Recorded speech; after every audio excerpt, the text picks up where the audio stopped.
Yeah, what do you want? The war we had with the Republic was supposed to be the most glorious battle in our history. But it was a very costly one. I guess we didn't think of how much we could lose in it. There weren't many of us after that last battle. Mandalore himself was killed at the hands of the Jedi Revan. The best of us could not defeat him. After that last battle, those of us that survived were stripped of our weapons, our armor, and our basilisks. Revan's forces destroyed them while we were forced to watch. Those who hadn't fled earlier were left with nothing to call their own. No weapons, no armor, only the honor of having fought in the battle we just lost. For many, this was not enough. While the rest of us were sent into exile on the Outer Rim, they tried to relive the old days, raiding worlds. They're nothing more than bandits now. Yeah, I came to Taris. And forcing for Davik was not stimulating. The gangs on Taris and Davik's rivals were trash. They give no thrill in battle, no honor or glory in defeating them. It was like stepping on bugs. I sought worthy challenges, but the best that Taris could offer were nothing to me. But I think now, with you, I may finally find opponents worth fighting. Maybe later I'll tell you more about what it was like to work for Davik. For now, though, we should get on with our lives. Is there something else you want to know?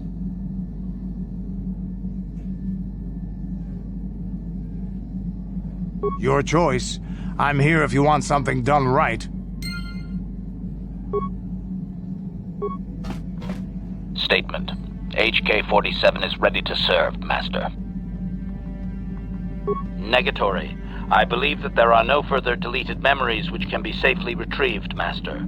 All earlier memories reside in my core. Those are protected by my safeguards and would be far too dangerous to access. The only way those memories could be obtained is through the proper stimulus, whatever that might be. I am sorry, Master.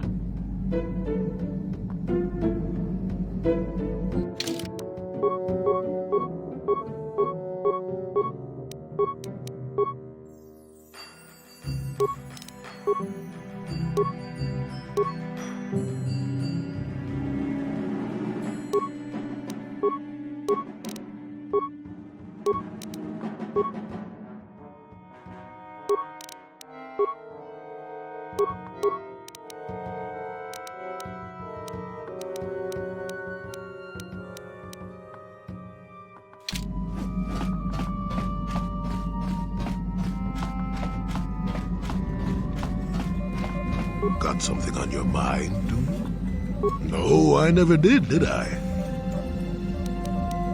Elusive? Me, elusive? Obviously, you've never tried to grab a Twi'lek dancing girl after drinking too much Onderan Willick juice. At any rate, I already told you why I wanted to leave. I'd seen everything I wanted to on Kashyyyk. Time to go. Time to move on. You live in an overgrown stump with a tax beating down your door, and you tell me how happy you would be. I was pleased just to have visitors. How many kilometer-high trees can you find an interest in before you figure you've had enough? I'd bet you can't be bothered to stay in one room for more than 15 minutes. And then there's all the critters in the Shadowlands. I'm just happy to be back in space, doing something new. Is that too much to ask?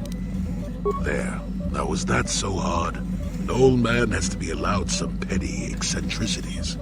Nice to see you agree for once. I'll admit, for all its flaws, Kashyyyk was home enough.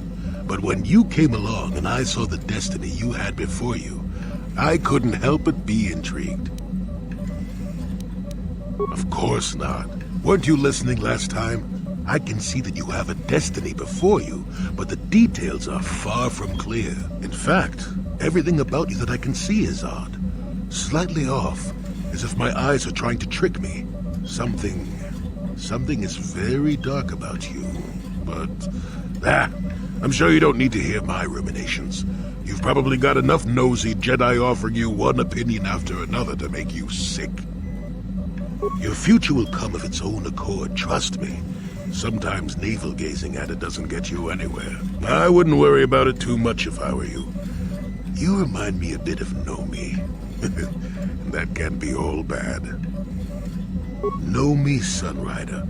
She came late to the Force, just as you have, and became one of the greatest Jedi ever. Oh, fine, fine lass. Whether you'll follow the same path remains to be seen.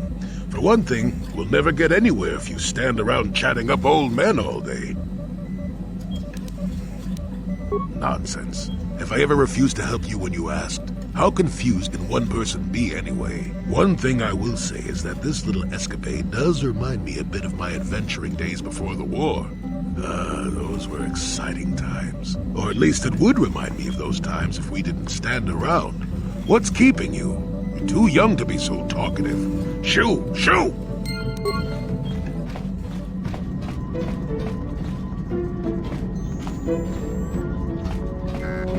How may I be of assistance to you, Padawan?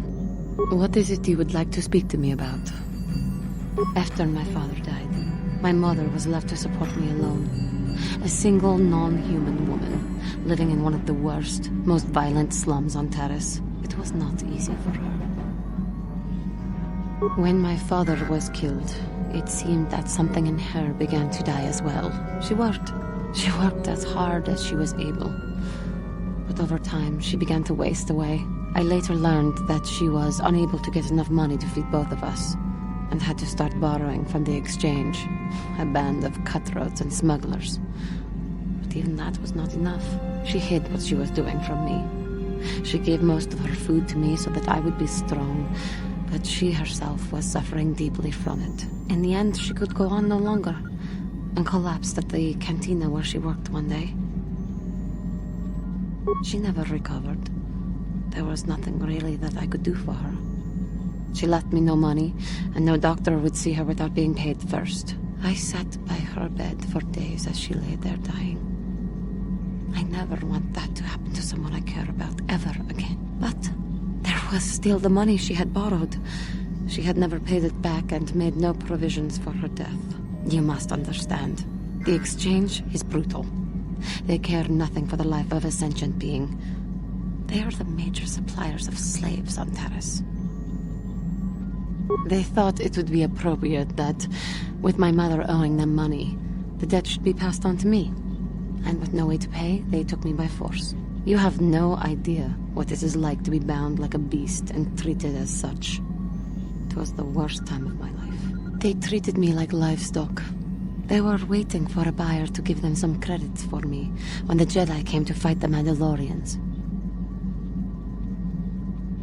The Jedi could not abide by what they saw there, and drove the exchange from the face of the world, freeing those of us imprisoned there. But the Jedi soon left to fight their war, and I was left with a dream. I swore that I would become a Jedi. As soon as I had enough money to do it, I bought passage on a freighter headed for Dantooine, and we both know what has happened since then. I am grateful to you for having given me the opportunity to fulfill my dream, rather than become what I hated. Someday, I may make it up to you, but for now, let us keep on the task at hand. How may I be of assistance to you, Padawan? What is it you would like to speak to me about?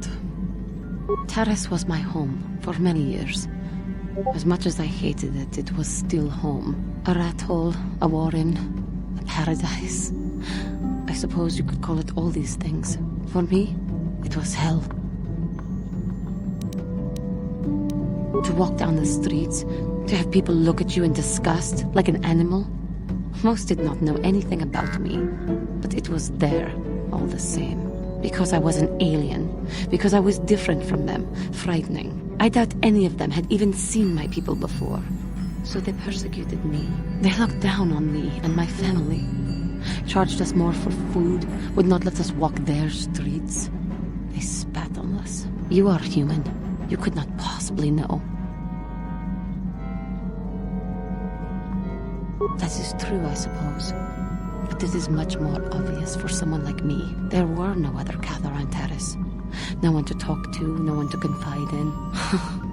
But you must think me weak for saying this. But I am strong enough to admit it.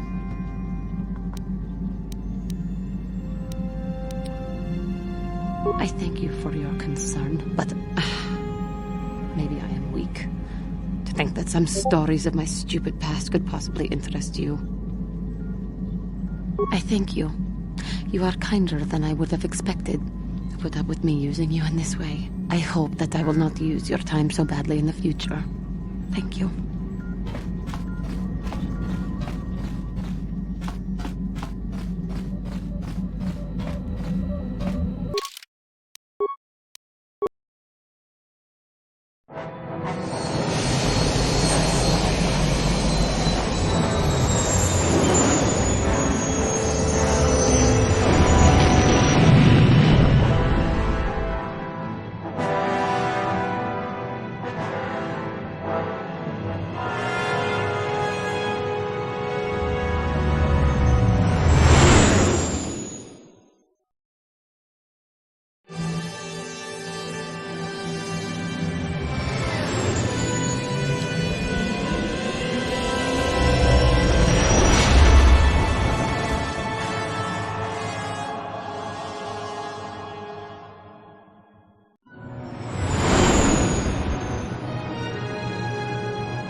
How can I help?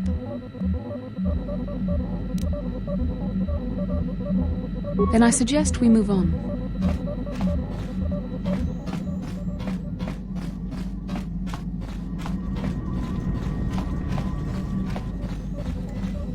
Got something on your mind, do you? Did I say that?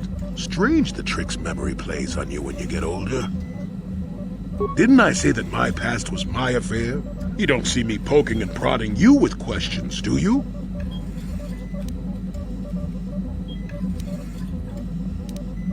I'm not here to satisfy your curiosity. No staring at the old man, that's what the sign says, damn it. And besides, you don't really want to hear about me. We're talking ancient history, probably before you were born.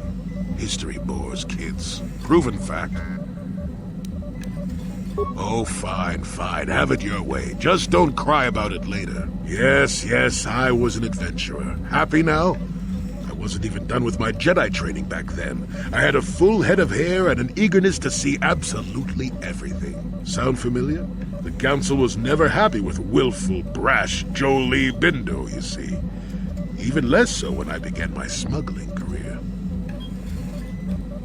Don't look at me like that, damn it. I wasn't always the wrinkled coot I am now, you know. I can still fight, too. So wipe off that smirk I see there. At the time, the Yukata system was interdicted by its own king. He preferred to keep his people starving and poor, all the better to oppress them. The Senate was trying to negotiate a peace, but they were getting nowhere as usual.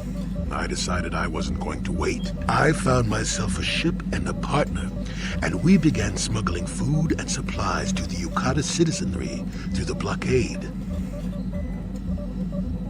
Oh, it was. I was a half-decent pilot in those days, and with the Force guiding me, we made it through some tough spots nobody else would have. Pilot, smuggler, several other things too. Or did you suppose I was always a crotchety hermit? Well, we didn't buy all the equipment per se. Some were happy to donate goods.